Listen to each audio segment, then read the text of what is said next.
Basics with Babish and the all-new basicswithbabish.com are brought to you by Squarespace. Head there now to check out recipes from the show, kitchen equipment lists, my personal blog posts, and more.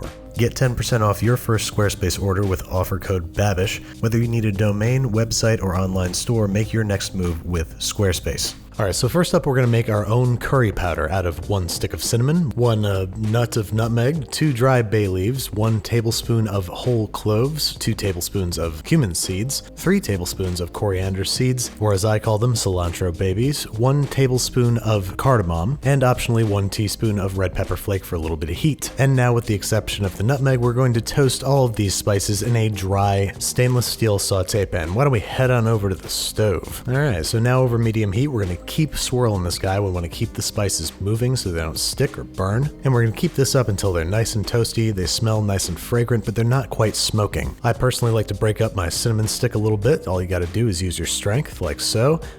Alright, hang on a second. Maybe first you have to use your ingenuity, and there we go, break it in half, and then use your strength. And let's break this up into 6 pieces.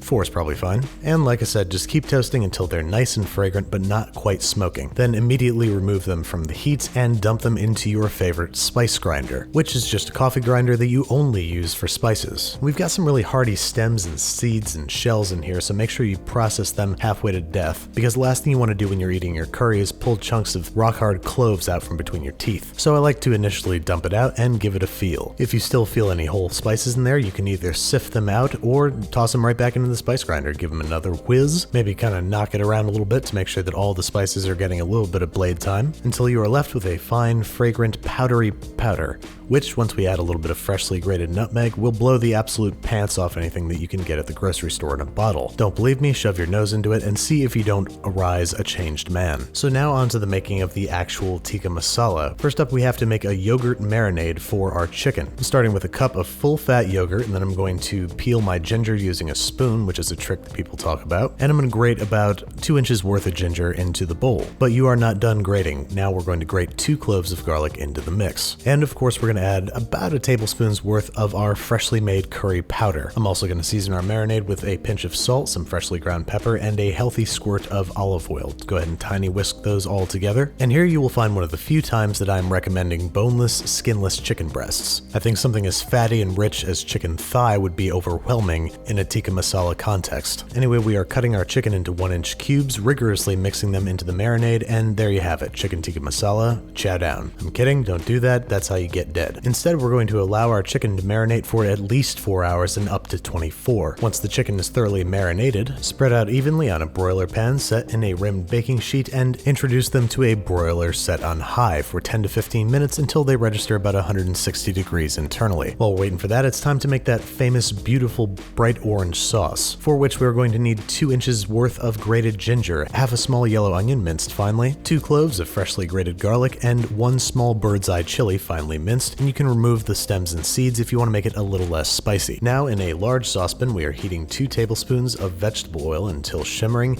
adding our onions, sauteing until softened, about 3 minutes, then adding our ginger, garlic, chili, a tablespoon of tomato paste, and a heaping tablespoon of our curry powder. We're just going to toast those all together for about 30 seconds or until very fragrant, and then add 1 28-ounce can of crushed tomatoes and a little pinch of sugar, just to help offset all the acidity. We're going to let that cook for about 5 minutes, get our long grain basmati rice going. You guys know how I like to do it, by baking it, but make your rice however you like. And then it's time to add to our tomato mixture 3/4 of a cup of heavy cream. This is where our chicken tikka gets its signature color. And it wouldn't be chicken tikka masala without chicken. Our chicken is fresh out the broiler, and since we only pushed them up to 160 degrees Fahrenheit internally, we're going to finish cooking them in the sauce for about 5 to 10 minutes. As with all great things in life, taste for seasoning, add kosher salt and freshly ground pepper as desired. And now it's time to plate up. I'm going to start with a nice comfy bed of rice upon which my chicken can lay its head, and then spoon a generous portion of the UK's national dish over top. I am contractually obligated to garnish with a sprig of cilantro, but you definitely don't have to if you share my affliction. And there you have it, a chicken tikka masala that is brighter, bolder, more floral, more interesting, and more customizable than the one from your local takeout place will ever be. The only thing missing really is naan, and samosas, and mango lassi, and korma, but we'll get there, folks, one basics episode at a time. For now, though, I hope you give this a try yourselves, and I know that you'll enjoy it. So I just want to talk a little bit about designing my new website with Squarespace. They have this really intuitive, easy to use platform that made it super easy even for somebody like me who's never done web design ever. They have templates, they do domains, they have really good customer service. It's really an all-in-one, one-stop shop for building a really slick website, and I was really happy with the way mine came out. If you want to try it for yourself, you can start your free trial today at squarespace.com and enter offer code Babish to get 10% off your first purchase.